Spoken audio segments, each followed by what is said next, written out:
Pertempuran Pracimantoro yang mengakibatkan gugurnya Kadet Hardo Sumeru dan Anto Sugiarto pada 1948. Pada 30 Agustus 1948, Musso menjadi ketua Partai Komunis Indonesia, lalu menguasai kota Madiun pada 13 September 1948. Dan Presiden Soekarno memerintahkan untuk merebut kembali Madiun dari tangan para komunis. Untuk melaksanakan perintah tersebut, TNI menggerakkan Kesatuan Reserve Umum atau KRO yang terdiri dari pasukan-pasukan Siliwangi. Dalam operasi penumpasan pemberontakan Partai Komunis di Madiun kala itu, pasukan Im Ayobya bergabung dengan pasukan Siliwangi dan bergerak dalam 3 front. Pertama, Front Tawanmangu, Sarangan, Garanggaring, Madiun. 2. Front Wonogiri, Tirtomoyo, Karanggedak, Pacitan. 3. Front Wonosari, Pracimantoro, Punung, Pacitan. Mayor Nasuhi adalah Komandan Batalion Tengkorak atau Siliwangi. Pada September sampai Oktober 1948, Batalion Nasuhi atau Siliwangi memimpin 2 kompi pasukan Akademi Militer Yogya dalam penumpasan pemberontakan Partai Komunis di Madiun. Dalam pertempuran tersebut, Kompiu Kadet Im Ayogya yang rutenya Wonosari, Pracimantoro, Pacitan di bawah Batalion Nasuhi, dan tampak Vanrik Kadet Himawan Sutanto dan Vanrik Kadet Susilo Sudaraman bersenjatakan mesin watercool M1917 mesin gun. Disinilah lokasi gugurnya Kadet Hardo Sumeru dan Kadet Anto Sugiarto, serta luka parahnya Kadet Harsoyo pada pertempuran di Pracimantoro, tepatnya di Jalan Raya Pracimantoro ke arah Bayan, melewati Desa Gudang dan Danau Timbang. Meski dalam keadaan terluka parah, Vanrik Kadet Anto Sugiarto terus melawan hingga pelurunya habis, dan beliau gugur di Pracimantoro pada 4 Oktober 1948 ketika menghadapi pasukan pemberontak Partai Komunis Madiun.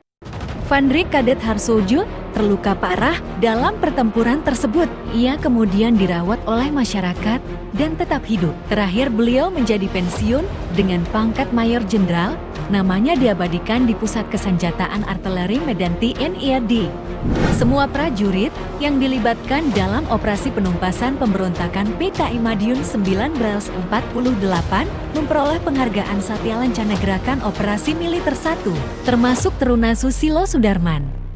Pada 23 September 2024, para pegiat sejarah IKAM Yogya bertemu dengan Komandan Koramil 13 Pracimantoro Kapten Budi Raharjo dan jajaran dalam rangka Napatilas Pertempuran Satuan Akademi Militer Yogya dengan pasukan pemberontakan PKI Madiun di Pracimantoro yang terjadi pada 4 Oktober 1948. Dan inilah para pegiat sejarah IKAM Yogya ketika di Monumen Perjuangan Taruna Anto Sugiarto dan Hardo Sumeru.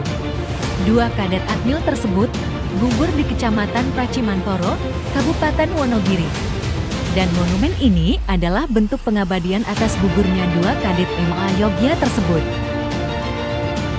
Taruna Hardo Sumeru dan Anto Sugiarto gugur di tempat ini pada tahun 1948. Dengar kita. Dengan 1 orang Taruna Harsoyo itu adalah luka parah dan diselamatkan oleh penduduk desa Pracimantoro, bukan ya? Biasa. Supaya lebih lanjut, 2 nama ini atau Anto Sugiarto dan Hardo Sumeru sudah diabadikan di Akmil Magelang sebagai Dung, dan nama Dung Hardo Sumeru dengan nama Dung Anto Sugiarto. Sekolah Dasar Negeri 4 Pracimantoro beralamat di Jalan Anto Sugiarto yang mengabadikan nama Kadet Im Ayogya yang gugur dalam pertempuran menghadapi pemberontakan PKI Madiun. Inilah pegiat sejarah IKAM Yogya ketika mengunjungi Gedung Laboratorium Fisika Hardo Sumeru dan Gedung Laboratorium Elektronika Anto Sugiarto yang dibangun di Akmil Magelang sebagai bentuk pengabdian Taruna Im Ayogya yang gugur kala itu. Momen kunjungannya dilakukan oleh IKAM Yogya tersebut tidak luput dari perhatian dan liputan berbagai media berita. Selamat berkunjung ke Museum Susilo Sudarman.